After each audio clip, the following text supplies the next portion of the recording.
been singing for 3 days now, Got a River to Cross. Really, I did. And I'm asking you... inside you, huh? Yeah, you really.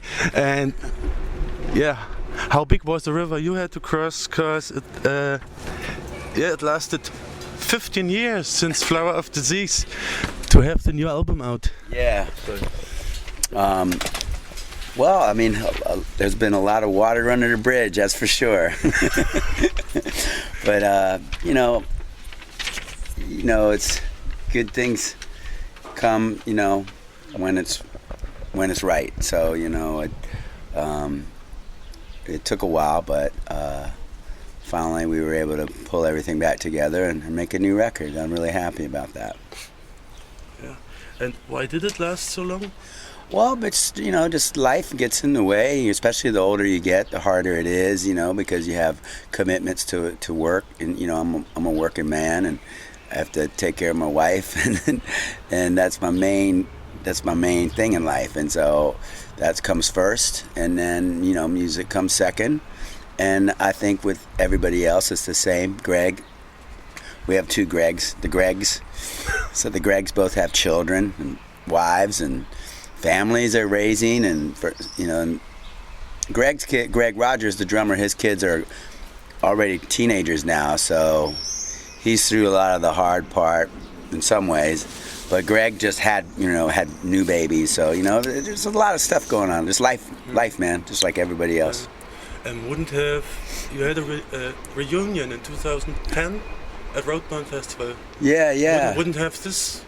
Or couldn't this have been the right point to make a new album for the band? I would have. I mean, I certainly, suggested it many times, and before Roadburn and after Roadburn. But, not everybody was ready to do it. So that's the thing. Because of personal issues and stuff, you told. Yeah, just life in general. There's nothing. It wasn't because we didn't want to. It just wasn't the right time, and I think maybe maybe for whatever reason they just wasn't our time yet. When I read the new album's title, Black Age Blues, I was asking myself, do you introduce a new Black Age of Blues, or how is the title, man? I just thought the name sounded cool. It sounds cool, definitely. And I figured there's nothing blacker than the blues, and nothing bluer than black. And, I don't know, it's just a feeling, and I get down sometimes about things, things I have to deal with, with my life, and some days are dark, are darker than others, and they seem really black and blue, and then looking at the world around us right now, I don't know if it's any worse than it was 10 years ago, or if maybe it's just because we have so much more information, but it seems like it's a blacker age, that we're entering. And so, the blues, I think everybody can relate to that feeling, so that's what this album's a collection of. So I think Black Age Blues was appropriate title for it. And Goatsnake, I think, is known for sort of bluesy sound. I think you have become much more bluesy with the new album. There's nothing new about the music we play. I mean, this sounds like Goatsnake. It's pretty much what we do.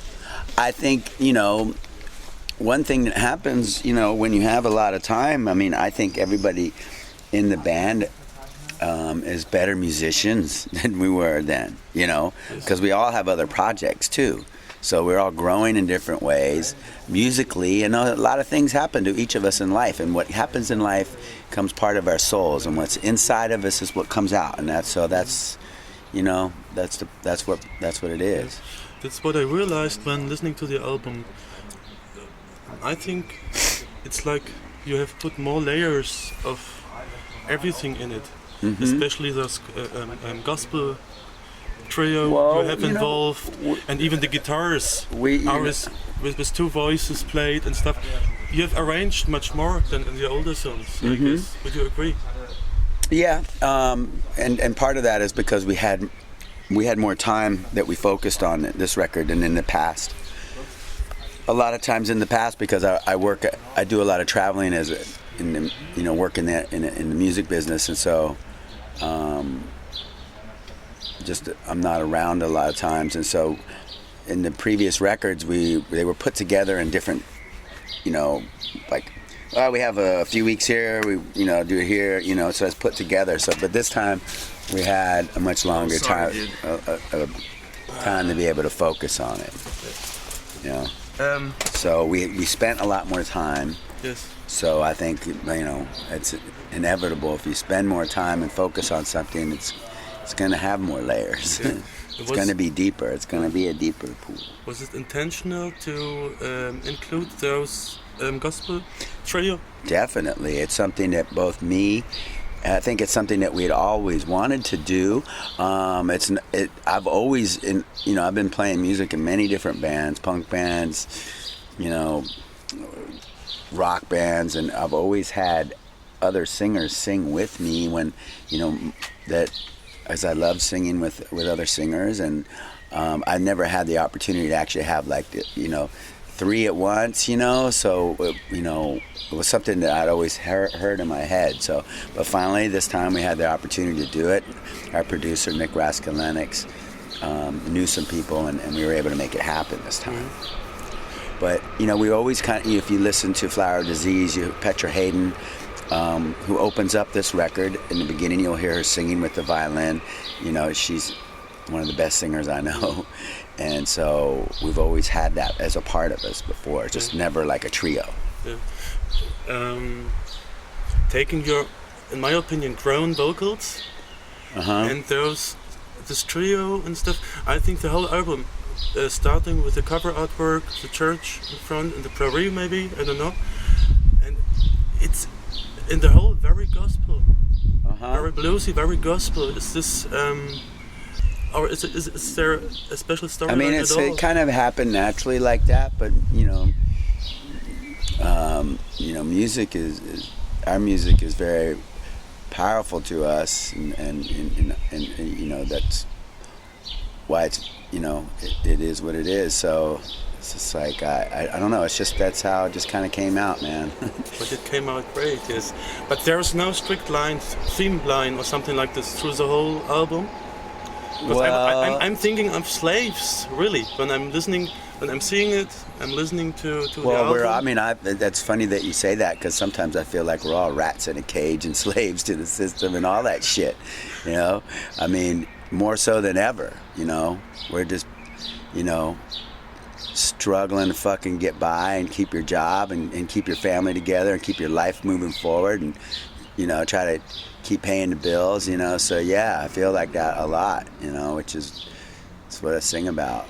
And so there is that theme, so definitely we find, redemption and solace in the music and inspiration, and joy, and that's what music gives us and what we try to give people, and I think that's why people go to concerts, so to get away from what the fuck's going on every day. So it's maybe like you send a prayer from your heart out with this music. Yeah. To survive the hard life and stuff. As I started with Got a River to Cross. Yeah. Yeah. This is one of my very favorite songs on the album. It starts with river, some folk guitar. It's water. That's actually the end of the last record and kind of beginning of the new record. Yeah. And you close the circle at the end of the album too with the same river. It's Rain. This is Rain. I first thought of Black Sabbath when I listened to the first song, but it wasn't Rain, but the river. Then the last song is that Rain. It's Rain, and it's rain from the studio. It's rain. Okay. It's rain at the studio in Tennessee, Franklin, Tennessee, where we recorded the record. So originally, it rained at this. Yeah, that's the rain from there. That's cool. And that and the water in the beginning. Yeah. I also recorded. We recorded, yes. Cool. All no animals were harmed in the recording. I hope so. But and no slaves, hopefully. But no, man. Not at all. Now slaves to the rhythm. Yeah. What I wanted to say is, I love "Got a River to Cross." Uh-huh. This Black Edge Blues, the title song, is great. Grave is awesome too. Mm-hmm. And how was the name with the trio? Moon. House of the Moon. Yeah, House on the Moon. This one is great too. And Thank the you. last one, really, you get A Killin' Blues. and Killing Blues. It's are the faves for me. Okay. Really, very doomy and have a straight groove. You definitely realize it's Goatsnake, but I think, as you said, it's very much grown and more hard and deeper and better produced. So It's the same producer, the Flower Disease, the same guy, but it's you know, another beautiful thing that happened was that we were able to, because since we had worked with him last, he had moved back home to Tennessee and he has his own studio, and he's like, hey, if you come to my house, my studio, I can help with the costs that way. You don't have to pay for the studio in Los Angeles. And so it gave us more time, and it also put us in a different place, in a different space. And you know, I'm from Virginia, Washington, D.C. area, you know, Greg Rogers is actually from Tennessee, where we recorded the record. Our bass player, Scott's from North Carolina. So, you know, we got, the South is definitely running off through us. And so to be down there recording in the South, I think, you know, and we lived and breathed it and ate it too. We ate a lot of biscuits and gravy. That's where all that thickness comes from. Yeah. It's gravy. Are you into doom metal or stoner yourself? Not really. I mean, I like all kinds of music. So I really love a lot of bands that, you know, might be considered doomy. You know, I don't know. I like Sabbath. I like new bands like Graveyard, you know. I'm not a big metalhead, except I like a lot of older music. I'm an older guy, you know. I mean, I'm in my 50s. So it's just like, you know, I like I'm more into punk rock than into metal, you know.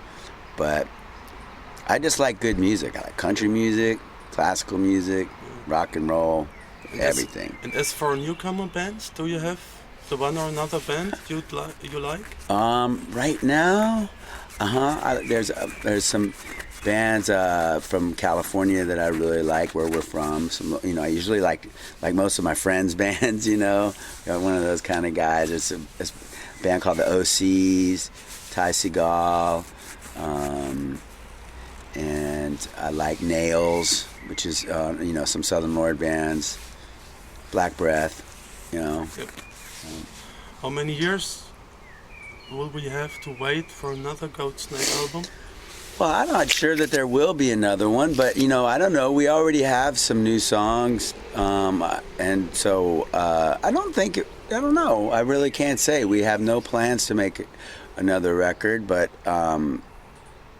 we're having a lot of fun right now, and so if one thing that's a drag is we lost our rehearsal space that we had for many years because we're in Los Angeles, the area where the rehearsal space was like a warehouse district, that now is becoming like the hipster area, and all the buildings are being bought by everyone, and but you know, it's just, they're kicking everybody out and moving everybody out, you know, for basically some upscale kind of private clubs and shit. So I don't know, we have to find a new place to rehearse, and then, because that's a big part of it, and we've had the same place for years, and it's where we wrote all our records. So now we have to find a new place and start over.